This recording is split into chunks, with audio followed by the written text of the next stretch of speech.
কেমন আছেন? আশা করি ভালো আছেন। আমিও ভালো আছি। আজকে আমি বানাবো এঁচোড় দিয়ে মুগ ডাল। এঁচোড় আমি একটু সিদ্ধ করে নিয়েছি, আর মুগ ডাল আমি সিদ্ধ বসিয়ে দিয়েছি। একটু হাফ সিদ্ধ হয়ে গেছে, খুব সিদ্ধ হবে না, একটু গোটা গোটা থাকবে আর কি।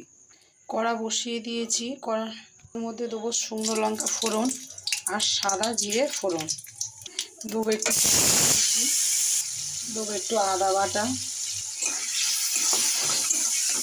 একদম নিরামিষভাবে একবার এরকমভাবে করে খেয়ে দেখবেন। এই রেসিপিটা একদম নতুন রেসিপি।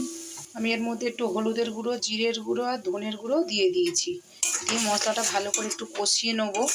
ছেড়ে দিয়েছে, আমি এবারে এঁচোড়গুলো দিয়ে কষিয়ে নেবো ভালো করে।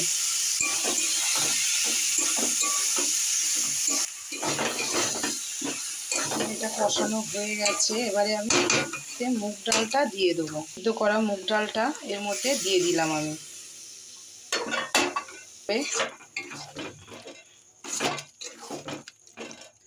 স্বাদ মতো নুন,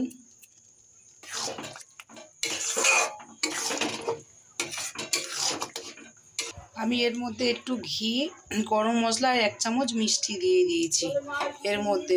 মুগ ডাল দিয়ে এঁচোড় কেমন লাগলো অবশ্যই কমেন্ট করে জানাবেন, লাইক করবেন, শেয়ার করবেন, সাবস্ক্রাইব করবেন। ভালো থাকবেন, সুস্থ থাকবেন, টাটা।